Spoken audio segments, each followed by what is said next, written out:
लोकसभा चुनाव में भारत आदिवासी पार्टी और कांग्रेस का गठबंधन हुआ था। राजकुमार रोत इंडिया गठबंधन से चुनाव लड़े थे और बांसवाड़ा लोकसभा सीट से सांसद निर्वाचित हुए थे। इससे पहले 84 विधानसभा में भारत आदिवासी पार्टी के विधायक थे। सांसद बनने के बाद विधायकी से इस्तीफा दे दिया। 84 विधानसभा सीट खाली हो गई। इस सीट पर होने वाले उपचुनाव में भारत आदिवासी पार्टी अकेले चुनाव लड़ी। भारत आदिवासी पार्टी, भाजपा और कांग्रेस ने अपने अपने प्रभारी नियुक्त कर दिए। इस सीट पर त्रिकोणीय मुकाबला देखने को मिल सकता है। तो फिलहाल डूंगरपुर जिले की 84 विधानसभा पर पिछले दो चुनावों में अगर बात करें तो दो चुनावों से भारत आदिवासी पार्टी का कब्जा है और बाप के राजकुमार रोत यहां से लगातार दूसरी बार विधायक बने थे। पिछले चुनाव में राजकुमार ने भाजपा के सुशील कटारा को 70,000 मतों से हराया था और 84 विधानसभा में बाप की स्थिति काफी ज्यादा मजबूत मानी जाती है। विधायक के उपचुनाव में बाप इस सीट पर कब्जा बनाए रखने के लिए पूरा प्रयास करेगी। सत्तारूढ़ पार्टी भाजपा भी इस बार बाप का गढ़ ढहाने का इरादा लेकर मजबूती से चुनाव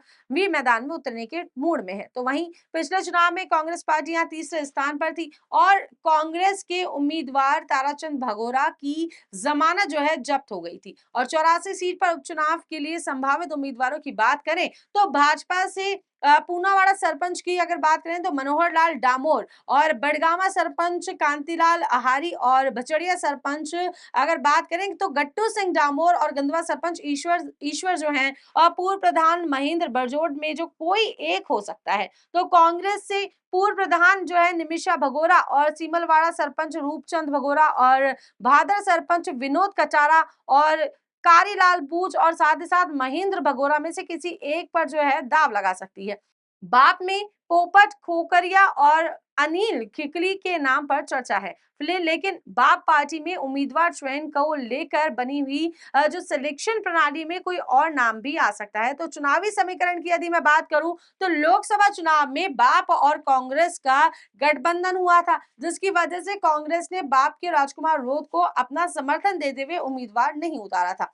गठबंधन की बात आती है तो उम्मीदवार किस पार्टी का होगा यह आने वाले समय में ही तय होगा, लेकिन यहाँ गठबंधन के आसार कम ही नजर आ रहे हैं क्योंकि लोकसभा चुनाव परिणाम आने के बाद नवनिर्वाचित सांसद राजकुमार रोत ने कांग्रेस से गठबंधन की बात को नकारते हुए कहा था कि कांग्रेस ने उन्हें समर्थन दिया था, गठबंधन नहीं हुआ था। बाप अपनी परंपरागत और मजबूत सीट पर किसी भी पार्टी से समझौता नहीं करना चाहेगी, इसलिए 84 सीट पर उपचुनाव में त्रिकोणीय मुकाबला होने के आसार हैं। तो आप देखिए कि उपचुनाव में भाजपा की सरकार होने का फायदा उठाते हुए 84 सीट पर पूरी ताकत लगाने के मूड में है। तो अब तो ये तो आने वाला वक्त ही बताएगा कि भाजपा या कांग्रेस बाप पार्टी के गढ़ को भेद पाएगी या नहीं। तो वहीं यदि अब अगर बातचीत की जाए तो भागीदौरा विधानसभा से उपचुनाव में जीते भारत आदिवासी पार्टी के विधायक जयकृष्ण पटेल ने विधानसभा में विधायक पद की शपथ ग्रहण की। इसके बाद वे मीडिया से भी जो है मुखातिब हुए। गौरतलब है कि लोकसभा चुनाव 2024 में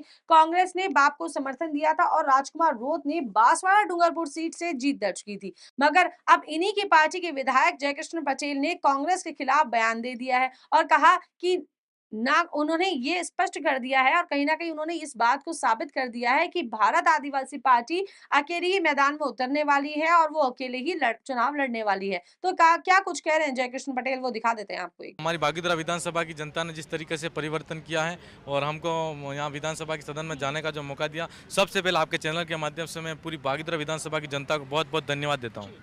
जी जयकृष्ण जी, आपकी वेशभूषा आदिवासी कल्चर को आप प्रमोट कर रहे हैं, मगर आदिवासियों को लेकर इन दिनों बयानबाजी तेज है, क्या कहेंगे? हमारी कल्चर से ही हमारी पहचान है, इसलिए हम ये आदिवासी वेशभूषा के अंदर आए हैं। ये हमारे पूर्वजों की और पुरखों की पारंपरिक वेशभूषा है। इस वेशभूषा के अंदर हम आज सदन में गए थे और हमने शपथ ग्रहण की। आज हम ये कहना चाहते हैं आपके चैनल के माध्यम से, जिस तरीके से आदिवासियों के खिलाफ में जो बयान आ रहा है, बिल्कुल निंदनीय बयान है, शर्मसार करने वाला बयान है। किसी भी वर्ग, विशेष जाति, समुदाय के नाम से, चाहे वो आदिवासी हो, दलित हो, शोषित हो, उसके नाम से डीएनए टेस्ट की जो मांग हो रही है बिल्कुल गलत है। हम उसका विरोध करते हैं। राजकुमार रोत डीएनए टेस्ट के लिए ब्लड सैंपल देने जयपुर पहुंचे थे, मगर उन्हें पुलिस ने रोक दिया और उसके बाद में मदन दिलावर कह रहे हैं कि आदिवासी हमारे लिए पूजनीय और मैं खुद आदिवासी हूं, क्या कहेंगे? मैं तो एक बात आपसे कहना चाहता हूँ। पहली बात तो मदन जी दिलावर होते कौन है हमारा डीएनए मांगने वाले हैं, फर्स्ट बात तो। आपके चैनल के माध्यम से हम ये कहना चाहते हैं, हमारा डीएनए हम किसके सामने हम क्या है, वो मदन जी दिलावर शिक्षा मंत्री जी हैं, उनको शिक्षा मंत्रालय का काम, शिक्षा संबंधी काम है वो देखना चाहिए। और शायद राजस्थान की सरकार में वो स्वास्थ्य मंत्रालय में चले गए, इसलिए डीएनए मांग रहे हैं, डीएनए टेस्ट की मांग कर रहे हैं।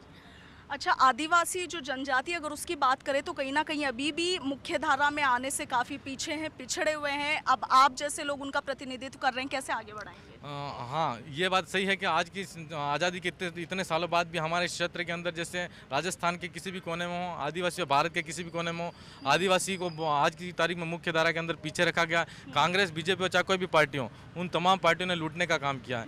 और हम ये कहना चाहते हैं कि आज की तारीख में जो परिवर्तन हुआ है, वो युवा आज उन तमाम पार्टियों से परेशान हो गया, तंग हो गया है, और उन्होंने परिवर्तन का जो बीड़ा अपने कंधे पर उठाया। इसलिए हमारे यहाँ पर राजस्थान के अंदर जो युवा तीनों विधायक हम लोगों को विधानसभा के सदन में भेजा है, ये कांग्रेस और बीजेपी की नाकामी का परिणाम है।